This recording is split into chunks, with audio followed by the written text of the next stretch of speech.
ہمارے پینل ہمارے ساتھ ہے. ایک بریک کے بعد واپس آتے ہیں, ہمارے ساتھ رہیے گا.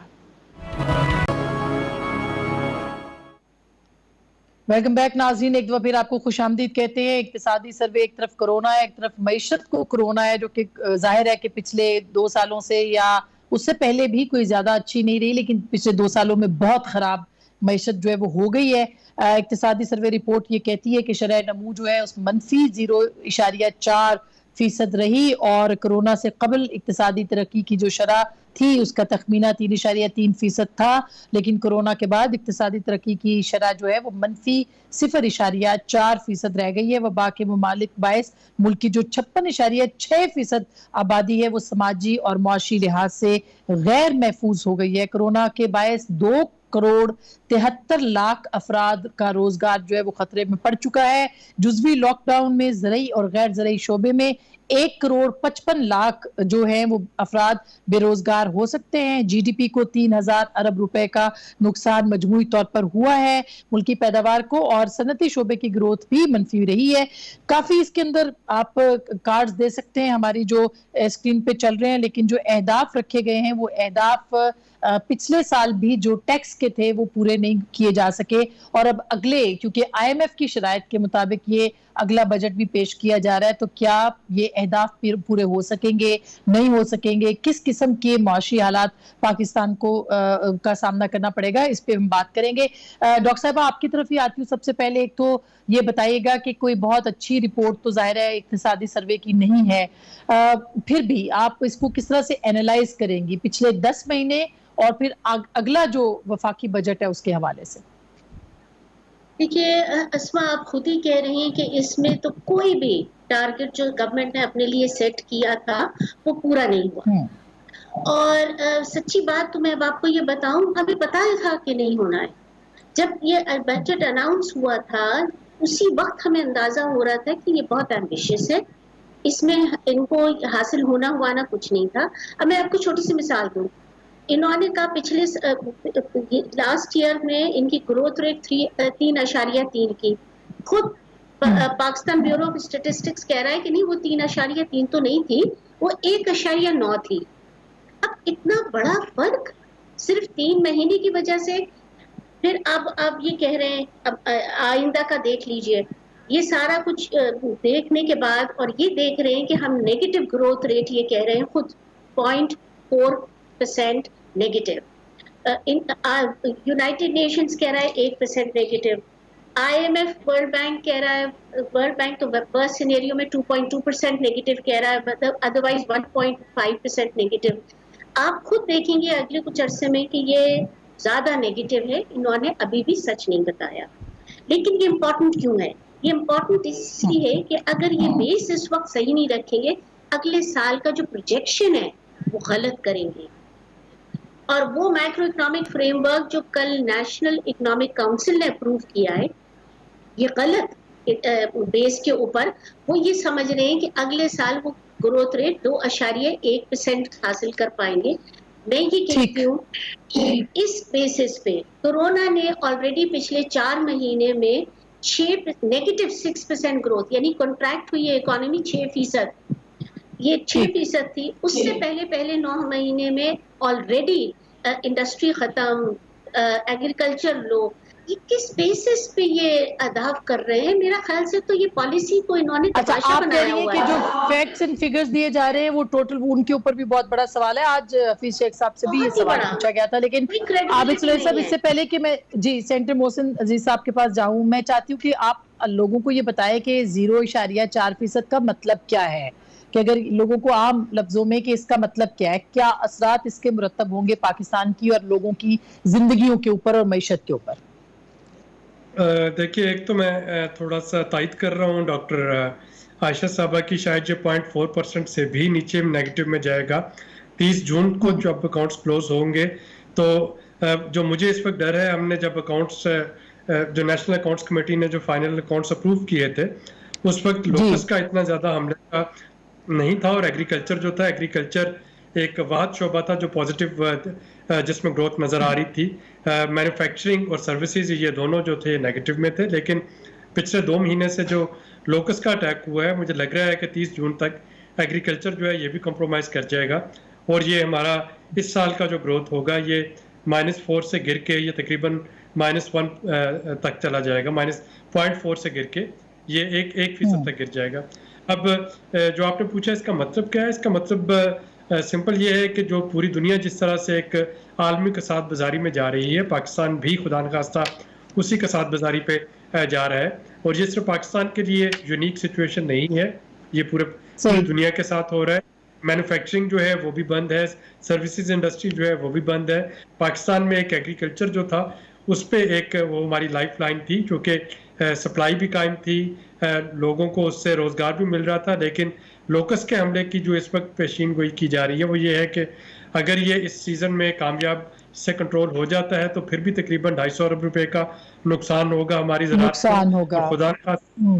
خدا نخواستہ اگر یہ قابو نہیں آتا تو صرف اس سال میں جو لوکس کی وجہ سے جو نقصان ہوگا وہ 1 ٹریلین روپے کا ہوگا۔